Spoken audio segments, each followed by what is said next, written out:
Welcome to the Painter Marketing Mastermind podcast, a show created to help painting company owners build a thriving painting business that does well over $1 million in annual revenue.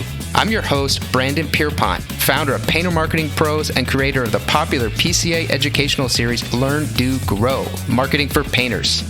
In each episode, I'll be sharing proven tips, strategies, and processes from leading experts in the industry on how they found success in their painting business. We will be interviewing owners of the most successful painting companies in North America and learning from their experiences.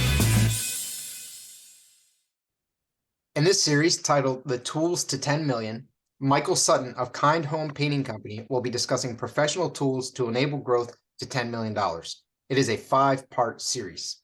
In episode 1, Michael discussed the professionals who supported his growth and how you can find your own support network. In episode 2, Michael covered the books that have empowered his growth to date. In episode 3, Michael deep dove into the key employees he could not do without. In episode 4, Michael laid out the numbers that make his business thrive. And in the final episode, episode 5, this episode, Michael will break down the real challenges of entrepreneurship and how to overcome them. If you want to ask Michael questions related to anything in this podcast series, you can do so on our exclusive Painter Marketing Mastermind podcast forum on Facebook. Just search for Painter Marketing Mastermind podcast forum on Facebook and request to join the group, or type in the URL facebook.com/groups/Painter Marketing Mastermind. Again, that URL is facebook.com/groups/Painter Marketing Mastermind. There you can ask Mike questions directly by tagging him with your question so you can see how anything discussed here applies to your particular painting company. What's going on, Mike? Not much, Brandon. How are you? Doing great, man. Episode 5. Yeah, excited to get together again and have another great conversation. Thanks for having me. Always, man. Yeah, it's a pleasure to have you. I am excited / apprehensive, I'd say, of this episode because I know this one's getting real. This one's going to get real. Hopefully, and maybe not. Who knows? Yeah. Well, let's. I know one of the things you and I have collaborated, commiserated, discussed, empathized with each other on is the real challenges and struggles of entrepreneurship. I know a lot of our listeners can empathize with that. It's not as glorious as they make it look like in the movies, I think. Let's dive in, man. Yeah, and I'd love to start by kind of putting the foundation to this conversation and how it came about. We've been talking about shooting this series for quite a while now. 3-4 months that we've been talking about it. And I know when you followed up with me and asked if we were ready to get started, it was probably beginning of March. And as many painters know, there tends to be some cyclical nature to the painting industry, especially when your bread and butter is exterior painting. And when you first reached out to me, I was struggling with the idea of getting on a podcast and talking about anything of value to help anyone, because I felt like I needed all the help myself.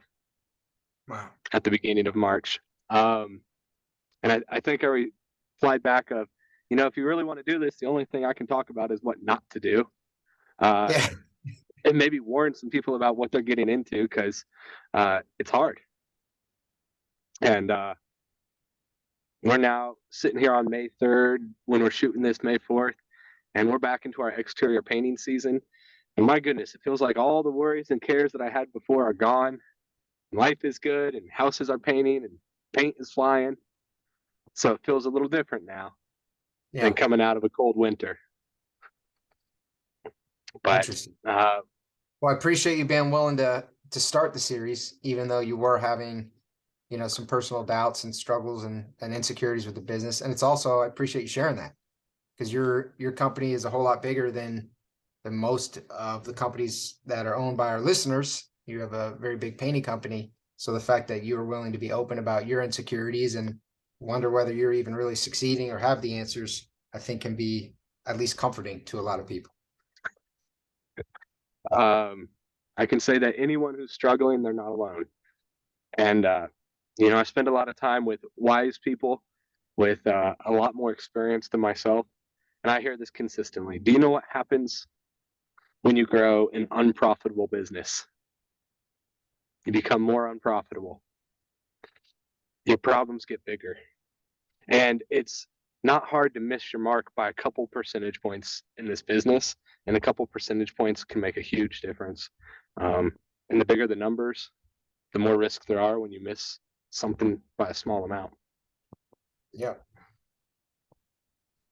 Mistakes get magnified. Yeah. Yeah, absolutely.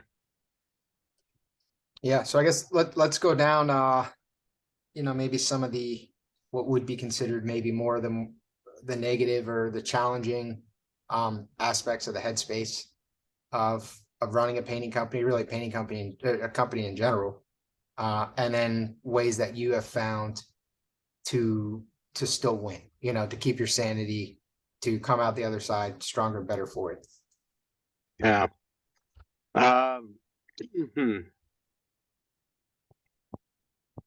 So share a first story.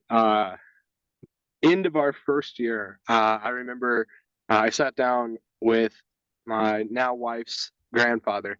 He's an accountant, had been a CPA for many years, owned his own firm, worked with thousands of businesses, and I was having him get to work on our taxes after our first year of business.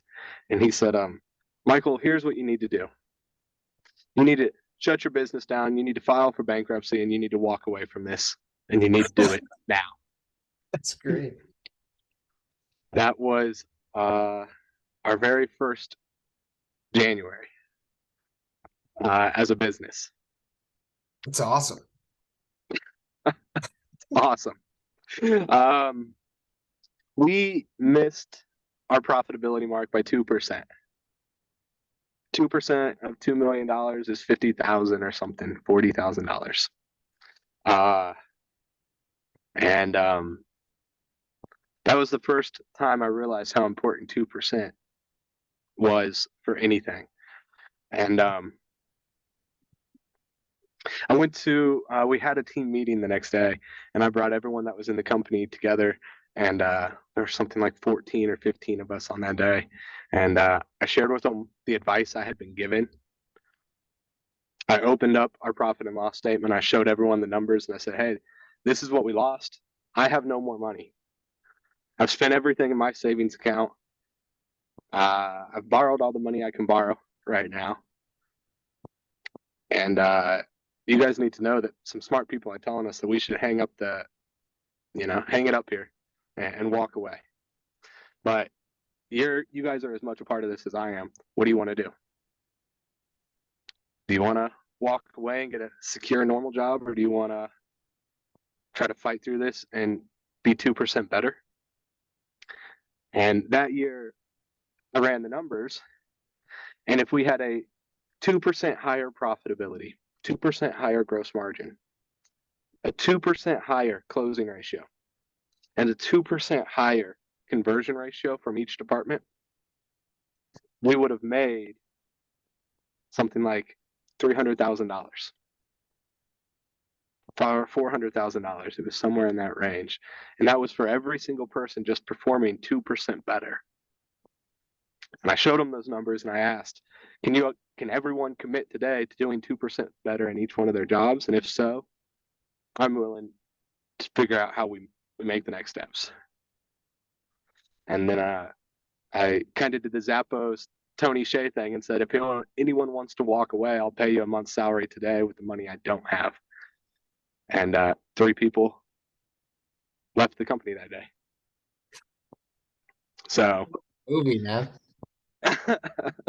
that was basically our first kickoff January meeting after a full year. I don't think people talk about that. They don't talk about those moments where your business is hanging on by a thread and you don't know what to do.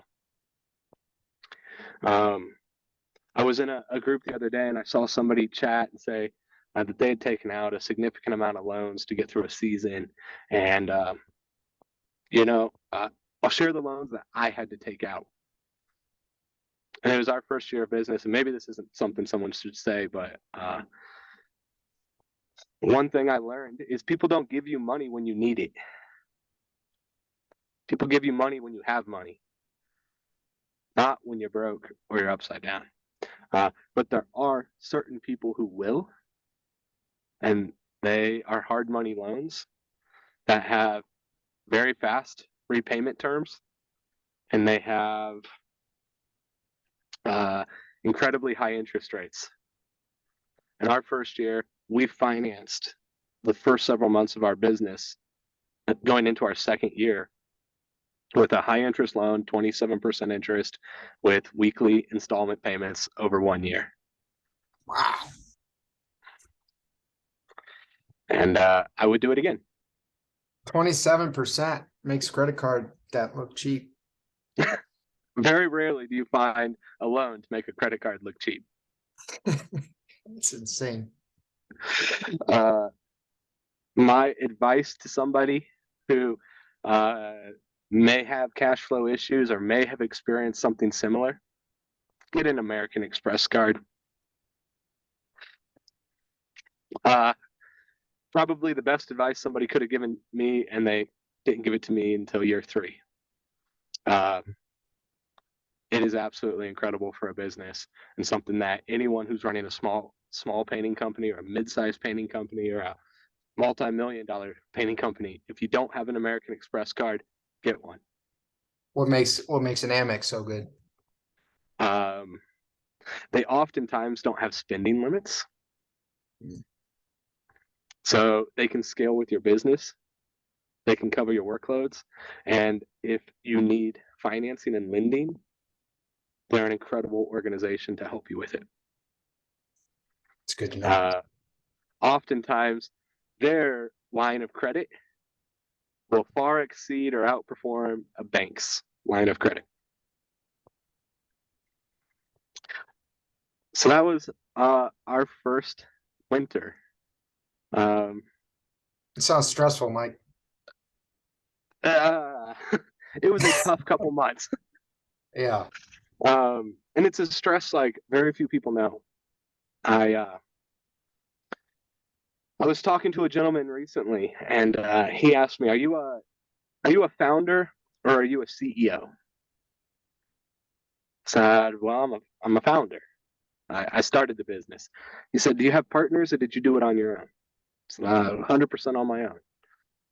And he said, "Well, a lot of business owners, they don't understand the experience that you have, especially a lot of CEOs or people who bought into a company, because they oftentimes didn't use their own credit. They didn't use their own money. They didn't look at people and say, okay, I'm putting everything I have on the line here.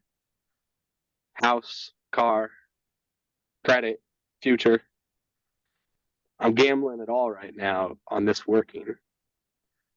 And oftentimes CEOs aren't playing with their own skin in the game, and they don't quite feel the same stress when everything was yours from the start. And it's a little bit different. So, Man. Yeah, that's a lot of bit different. I don't think that's a little bit different.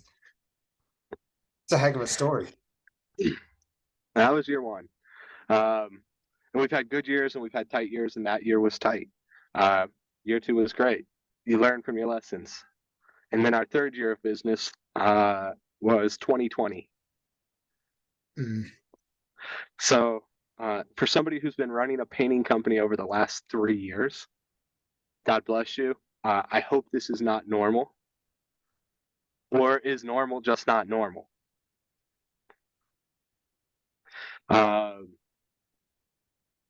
I carry a pretty heavy weight for the people on our team. And the more people you employ, the more lives that you touch, the more individuals who are counting on you and relying on you. So the pressure goes up. And I was really active in early 2020 with kind of the pre-shutdown, pandemic is starting. I would be lying if I were to say I spent my birthday on January 5th watching videos in China of people falling over from COVID on Twitter. I remember going to the Home and Garden show in Denver. It happened over early February, and I'm showing people videos of this COVID thing in China. I said, I don't know what's happening, guys, but it's kind of weird here. uh, looked like people were just dying at that point. And I would say March 17th was one of the hardest days I've had in business. At that point, we had 22 full-time employees, something right around there. And when Colorado passed the shelter-in-place law, it was like this immediate, instant tear of what does this mean for the people on our team? We just started painting houses. We started in March. You come off a winter, and it takes every dollar that you have to get our company through payroll over the winter time. And as we were approaching this shutdown, and you're hearing people discuss what are they going to do with the economy? Are we shutting down? Are we staying open? What's happening? All I can look at is the cash in the bank account and say, we don't have a runway. We got 2 weeks runway if our painting stops entirely. We have 3 weeks runway at most the second they turn us down and say, you can't work. And you're going through and you're thinking about every person on that team and how are they going to pay their bills if we have to shut down, even temporarily? How do they pay rent? How do they have insurance, health insurance, to take care of their family if they were to get sick, if that happens right now? And for a brief moment, we furloughed something like 70 or 80% of the company on March 17th, the day that they announced shelter in place, which was one of the harder days that I've had. We just didn't have another way to say like we could keep this going, knowing that we weren't going to be able to paint. Yeah. How I personally handled that.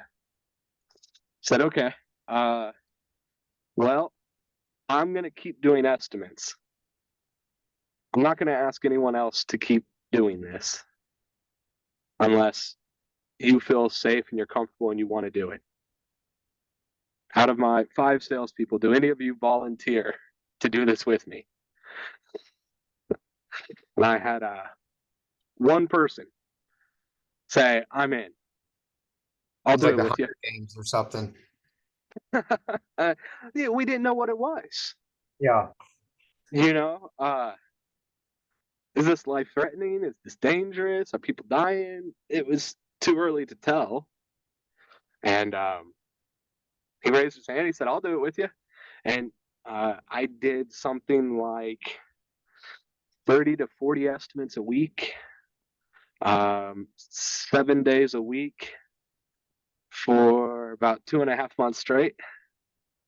It's a lot of estimates. I was doing the estimates for 3 people, and the goal was to book a pipeline of work big enough to bring everyone on the company back. And within less than 70 days, I had the entire team back, and we were running a full schedule. People don't talk about working 70 days in a row or something. You just don't hear that. Why would I have to go and do bids every single day? Well, sometimes you have to carry a cross. You have to do something to take care of the people who have trusted their lives with you. And that was one of the wilder, more difficult periods that hopefully we ever have to go through as business owners. Yeah. Were you running Painting Marketing Pros at that time? Yeah, for us, it's a bit different. I mean, we're kind of dealing with the ramifications on the other side of it, with you guys not knowing what's going on. Then obviously that comes back to us. Why are we spending money on marketing? Right. So that's its own challenge. That wasn't a fun time, man. It ended up actually we saw it kind of turn around after some time, and the demand ended up far exceeding the supply for a lot of our partners and those who were able to keep going and keep their marketing and keep investing into their business, which not everyone, of course, was able to do that. But those that did, we saw them gain a ton of market share. And then we also saw kind of the flip side of that, right? Some people shut down and ultimately their team disappear and their company ultimately disappear. But like you said, it's one of those things no one knew what was going on. No one knew what the future is. And I think that was the scariest thing, is kind of the unknown and the government saying, hey, stay in your house. I mean, that's it's like martial law, man. It's this is like something you see in a movie, but it doesn't happen except, oh, wait, now it's actually happening, Yeah. right? And they don't offer business owners unemployment. No, yeah, that's there are a lot of benefits, and that's one of them. A lot of Uh, benefits of business ownership. and this was a moment of fear for us during that period.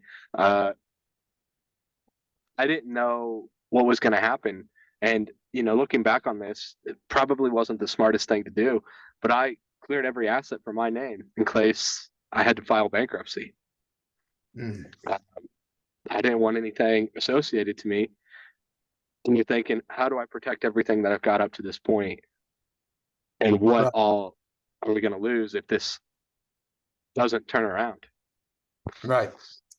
Has it changed I guess, how you handle stuff like that, or how you think about things moving forward, having had such a harrowing experience? You know, no, no. Uh, Other than you can get through it. Mm, And I say it all the time when something comes up or issues arise, there's always an answer. There's always a solution. There's always an alternative. And having that growth mindset walking into any problem is so powerful. Um, One of my favorite books, not one that's been mentioned up to this point, I believe, is Carol Dweck, Growth Mindset. Not 100% applicable to this, but in another way it is that things aren't fixed. An outcome isn't set in stone. Who you are as a person isn't always who you will be. And if you look for the improvement, if you look for the opportunity, you'll find it. And there is an opportunity and there is an improvement in almost every situation. So practice that that was, actively. I read it about once a year, twice a year. Yeah. It's a weird thing. I don't think I've actually read that book, but it's something I started doing like 4 years ago or something, when I realized how much being a business owner sucks. And I was like, this sucks. Things are always going wrong. And I had to figure out how to mentally shift, make a huge mental shift, or I needed to exit entrepreneurship, right? One or the other, because it's too much stress. There's too many things that are going wrong, too many things depending on you all the time. And I figured out that if you look at things, it's that whole term lemons to lemonade, that cliche statement.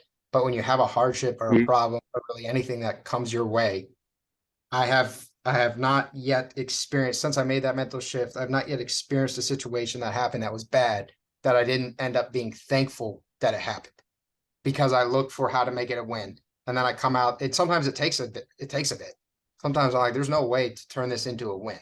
But if you keep looking hard enough, long enough, and you focus on that, almost always, and I say almost always, I've always found a win, but almost always have I been, man, I don't know what I would have done had that not happened. That's the Yeah. insane. It goes from being like, oh, woe is me, like this happened and that happened. I can't even believe I'm still in business. To now I'm like, thank God. Like, thank God. I don't know what I would have done had that not happened. And all these things that were not on the face of it really very good things. Isn't that weird? Yeah. It's finding that um it you know mm, I think of Job from the Bible, who just Yeah. had all the things happen and he was grateful Pretty and he was fast. thankful for every story, for every experience that he had. And you look back on it, you say, thank you for the opportunity that I had to grow. And 2020 was the first year that I really was able to lean on our the experience of the people around me and some of the mentors that I had, and I saw how they navigated it as a business. I can say that personally, the business group I'm a part of, Tab International, the alternative board, was my rock during that period because I was able to talk to the 6 business owners who are in the exact same seat that I was, who are watching their contracts cancel tomorrow, watching their pipeline go from $1 million to $0 in like a week. Wow. Yeah. Um, and I'm grateful for it. I'm grateful for how it strengthened me and what it turned me into, which is slightly more fearless. But I think the stress that we feel isn't even related to fear. Maybe it's disappointment.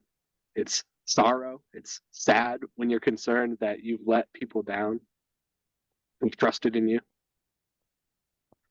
And I think that that's a feeling that you have when you wonder if, like, is this going to work? Do I want to continue to do this? And maybe we've talked about this, but this year I started tracking personal hours that I put into my business. I have a spreadsheet, and every week I record how many hours I've worked, and using my calendar religiously so that I know. And you're like, okay, 50 hours, not bad. 55 hours, not too bad. 65 hours, well, okay, that's starting to feel a lot. 75 hours, you're like, man, well, that's actually a little more than that's a little more than I expected. You hit like 82, 83, and you're like, man, this is a lot of time. And you hear people mention I work 12-hour days every day, and maybe they do, but I encourage people to put it down and actually look at it, and you start to realize this is a lot. And I know it's something that you and I have talked about. Yeah. One of the things that they don't talk about is how owning a business, it permeates into your mind, and the shutoff becomes very, very, very difficult. And that's something that business owners or future business owners, I don't think, recognize how challenging that can be, and how challenging it can be for a significant other. So when you have a relationship, a partnership, a marriage, and one person is constantly focused on a single thing, that creates tension, it creates stress. And it's not something that anyone told me that would happen if we started a business. Yeah. I'm curious, have you experienced that in your own personal life, talking about work, and your wife is begging you to talk about anything else? No, my life and my relationship are perfect. All right, next question for you, Michael. Yes, sounds exactly like us. Yeah, if she were here, she would very emphatically agreeing and actually empathizing with your wife, because it has been a big pain point for my wife over the last several years. You need a very specific partner, and not all partners can do or handle what happens when you become sun up to sundown, hard to talk about something else. And it happens every day. I've seen a lot of concerts, and I enjoy live music, and I go see concerts. What I have found myself over the last 3 or 4 years consistently doing, and in a way this breaks my heart, in another way I'm proud of it, but it feels like every time I go to a concert, I get inspired. I feel a ton of creativity, and I start thinking about creative solutions to solving problems. And I end out with my to-do list on my phone, writing an outline of all of the things I need to accomplish while working. And my friends consistently are, "What are you doing, man?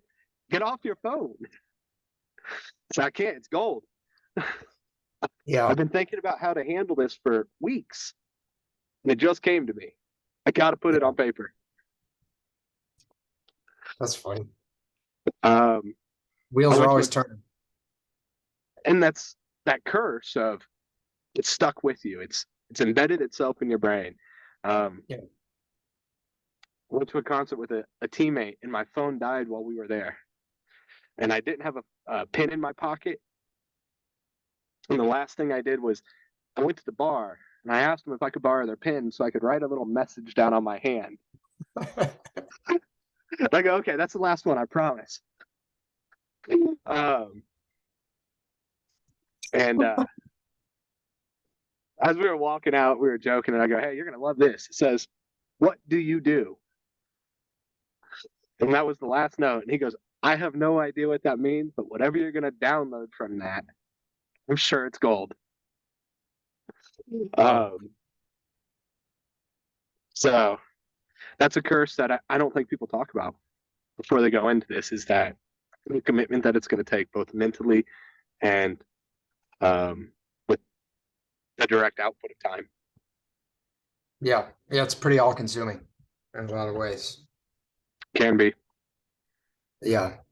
And I think it's kind of up to us, the business owner, to try to somehow put a fence on that, somehow limit it, because the business ownership is going to take, it's going to take whatever you feed it. I don't think it's ever going to run out of hunger. That's one of the things I figured out. No matter how much I feed Mm, it, no matter how much I work, no matter how many different things I do, it's never going to be satiated.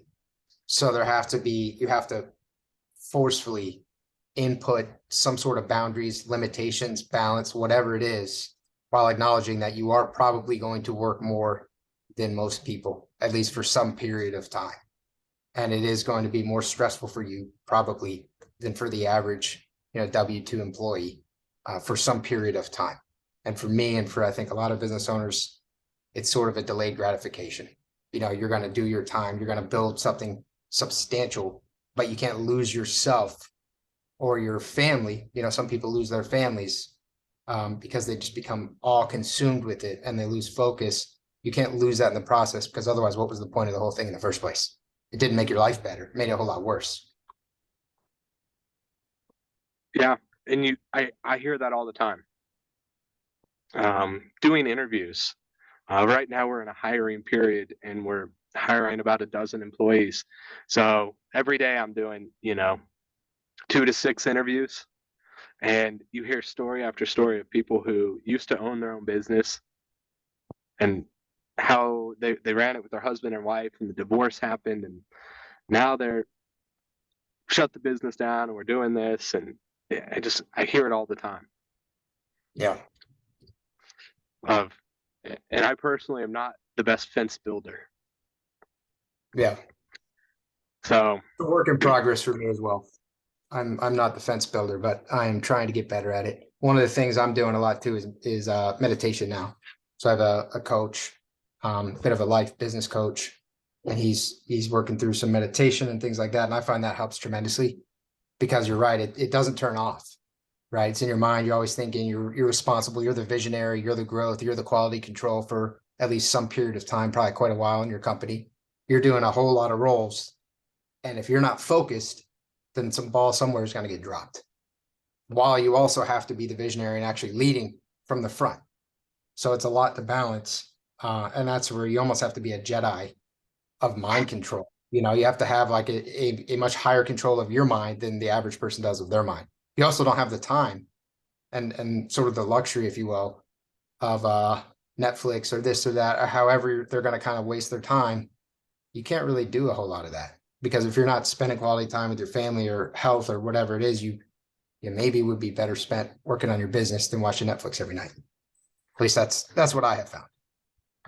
you know, um, and I enjoy working on the business more, Yeah, yeah, I do it which too. is weird. We like the what it we're masochists. We like Well, you know, I don't know if it's the pain that I like, but it's the problem solving, Yeah. the opportunity to look at a challenge and seek out an answer, knowing that there's a solution and trying to find it. And when some of these things are intangibles, it's not like, hey, uh, true story from today, our painters got paint on artificial grass in somebody's yard, and they oversprayed the fence onto the turf. Well, there's a set of problem solving that happens there where you're like, okay, how are we going to get this paint stain off of the grass? That's a fairly easy problem solving. Well, let's try option A, option B, option C, and let's see what happens until we get to the end. There's another set of problems, which is a little bit more difficult. How do you get a top performer who's fallen off, who isn't hitting their numbers and has lost their motivation back into a top performer mindset? That problem to me seems much more challenging. When you say leads are down, we projected to generate 100 leads this month, but we've only generated 70. What do we do about it? That problem is it's not quite as easy as trying. Let's try mineral spirits. Let's try denatured alcohol. Let's try warm soap and water. This is problem solving that takes time, and next thing you blink and your season's over when you're trying to solve a bigger problem within the business. When we talk about traction, IDS, identify, discuss, solve problems. One of the challenges that people have self-implementing traction is they have a hard time identifying what a good issue is. And oftentimes people will bring a challenge or an issue to the table like May pipeline, not enough jobs. Okay, what's the real issue there? Is it closing ratio? Is it we're not doing enough estimates? Is the average job size too low? Do we have too much capacity? Do we have too many project managers? Do we have too many crews per project manager? And trying to really identify what that real issue is becomes really, really difficult. Yeah. So, goes back to some of that data that the Know Your Numbers episode we recorded. Knowing what all your numbers should be, knowing what they actually are, allows you to dive back and actually figure out what the real I guess the real root of the problem, the underlying cause of the problem is. Yeah. Another challenge that I think entrepreneurs don't experience, or they don't know that they're going to experience. Now, this might feel a little bit different if you're a solopreneur. You just work by yourself. You don't have employees.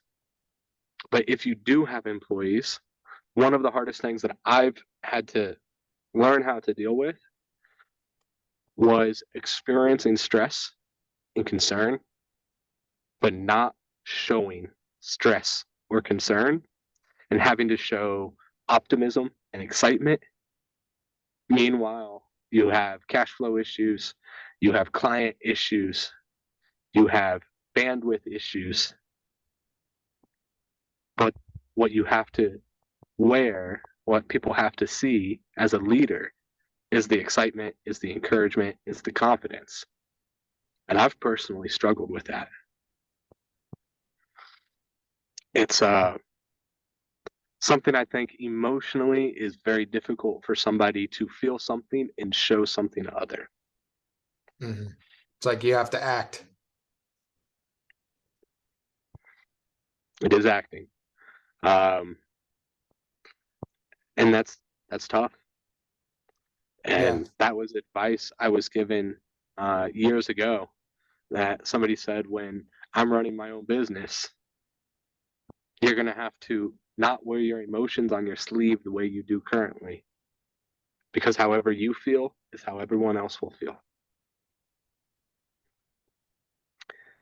I did not know how hard that was going to be and how difficult that component was going to be when you're actually the CEO or the whatever position you call it, when you're at the head of an organization and you're trying to steer the ship. Do you have any advice for people who are listening who maybe are struggling with that or could foresee themselves struggling with that, how to work on it?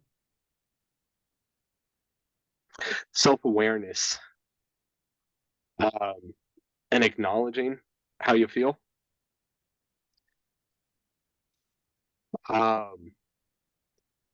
Self-awareness, I think, is something that a lot of us don't acknowledge, and we don't acknowledge our own experiences and our own feelings. Having, how do I say it? I have found that it helped when I was able to be this honest about the feelings and have somewhat of a plan in place. It's very, very difficult when you're feeling the stress and you're trying to show excitement and you don't have a plan in place. And I remember, 2021, 1 year after 2020, we had a paint shortage. Our primary product is emerald. 70% of the houses that we paint in emerald. So I'm Sherwin-Williams. We tend to align ourselves with using the best products. Personally believe it's the right thing to do for the environment. If a paint job lasts longer, that means the life cycle is increased. And I will never forget when I got the phone call that said, "There's no more emerald in all of Colorado."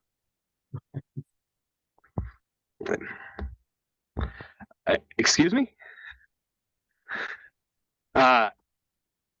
You guys said we were going to be okay for the last 6 weeks of the season.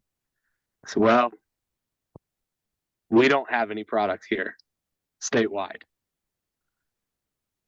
And that phone call, I remember very clearly where I was standing when I took the call, and I realized, wow, we're not going to be able to do our job next week.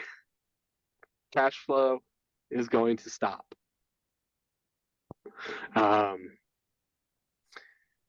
We had a team meeting following, like the next day.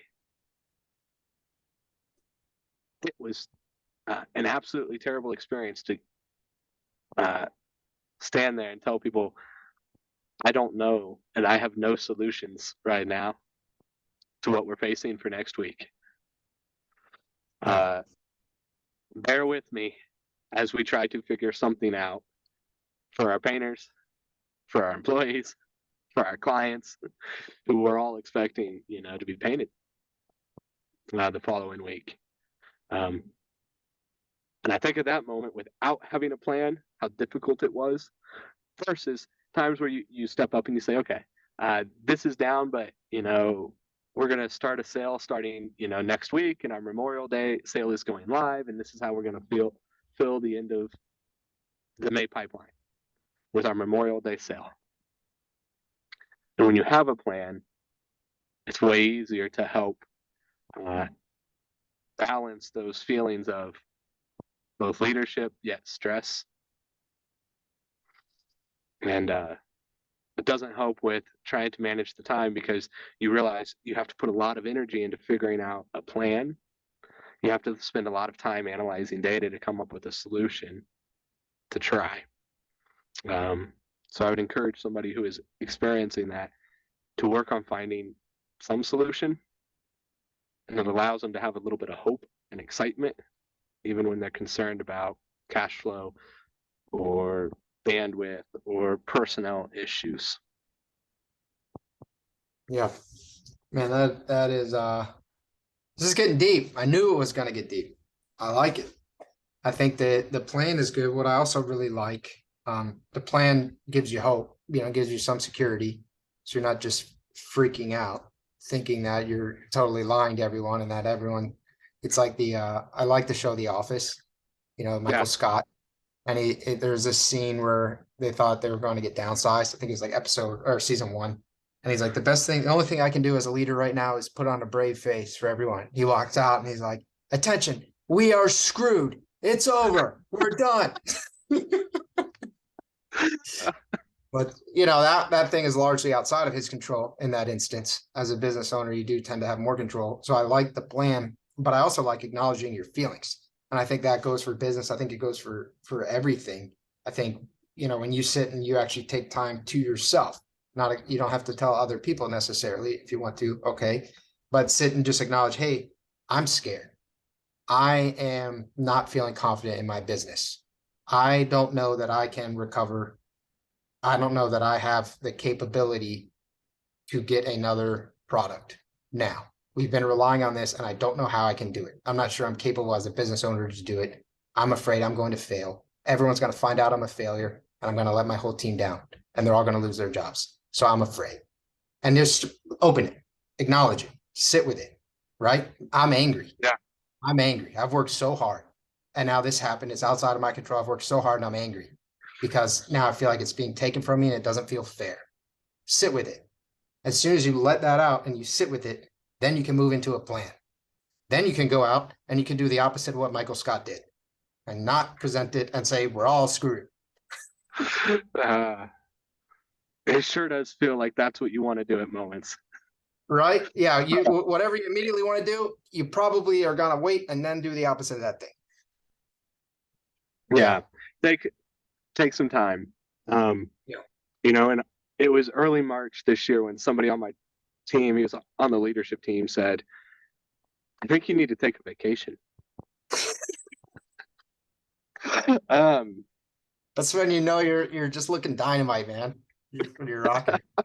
People telling you need to get out of here. Man, that response from me, I felt, I still carry some guilt around it, but I snapped back so fast with, that's cute. I would like to take a vacation too. But I also want to make sure that you have a paycheck next week. So no, I appreciate your concern. That being said, I do have we're taking our baby moon next week. So my wife and I All are right, expecting our man. firstborn. And, you know, this is a story I share as well. We got married in our second year of business. And rather than gifts, we asked for contribute to our honeymoon fund. And yeah, we never took a honeymoon. Turns out taking 5 days off when you're in a scaling business seems like an impossible thing. And you remember these like moments, and I've shared a few of them where you just remember them. And I remember making this phone call, and I remember where I was sitting, and I said, "Hey, baby, do you have a second? Hey, I just want to let you know, I've had to use all the money from our honeymoon fund for payroll next week. So if you check the account and it's empty, it was me, and I'm sorry. I'll pay you back." That's a nice conversation. And those things happen, I think. And what I found from spending time with business owners and spending time with half a dozen every month, being in a group of 15 CEOs, this isn't a unique experience to our business. And it happens with startups, it happens with young companies, it happens with old companies. Businesses fail, banks fail. And it's a part of this that when you're an employee, you think that every person above you has an easier job.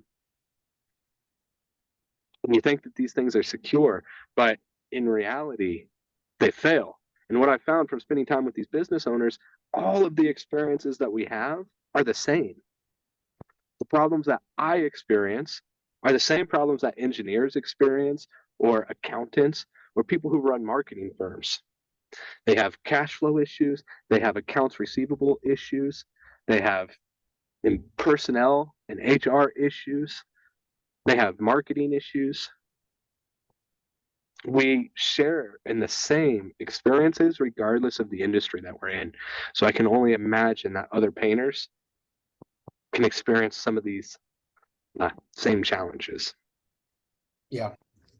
Yeah, it is interesting. It's especially interesting for me working in a B2B company, because I get an inside look at so many different companies and I see the similarities, and I have several different experiences in my background, and business is business, and ultimately it comes down to people. And that's where a lot of the greatness is. It's also where a lot of the challenges are. People, whether it's people on your team, whether it's if you run a service business, the people that you're serving, interacting with the customers, people are people, and they make business great. They make business very challenging as well.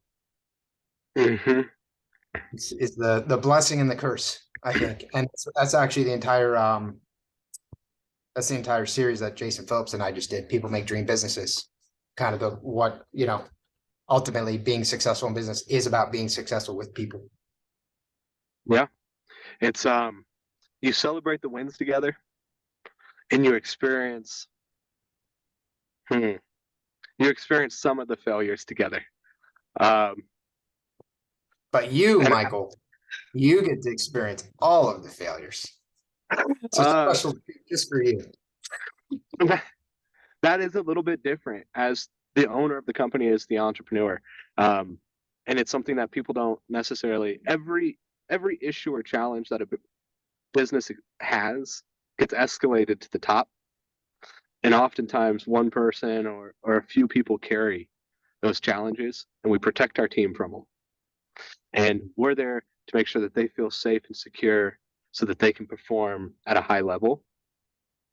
So you carry the burden with some of those failures.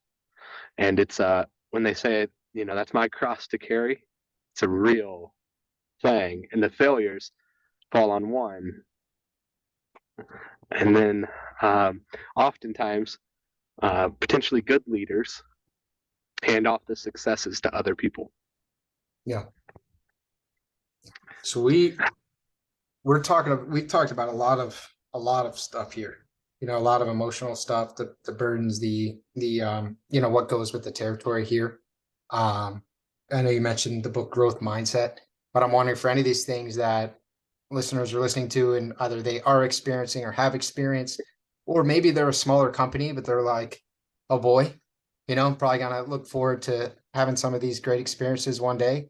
What other resources could you recommend for them to kind of prepare themselves or try to work through some of the stuff, or maybe self-develop a little bit into the leader that they need to be to take on all of this? Yeah, great question. Find a good peer group. Find a group of people who can experience and share in what you're experiencing.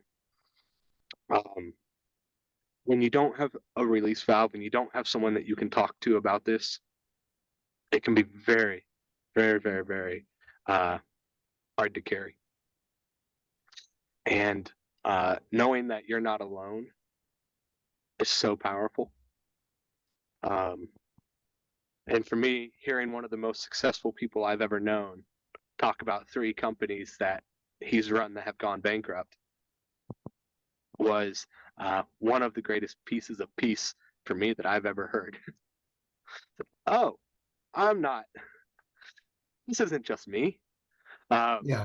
This is an experience that other people have. Find that peer group and find somebody who you trust who will be there with you.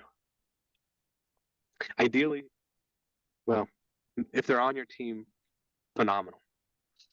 Just be cautious about putting too much, pressure or stress on somebody who doesn't deserve it from your own team. Yeah. Michael, do you want to add anything else before we wrap up, not just this episode, but your entire series? Don't give up. And, you know, it's with stocks. You only lose money on stocks if you sell when it's down. Just because things are down doesn't mean that they won't be up again.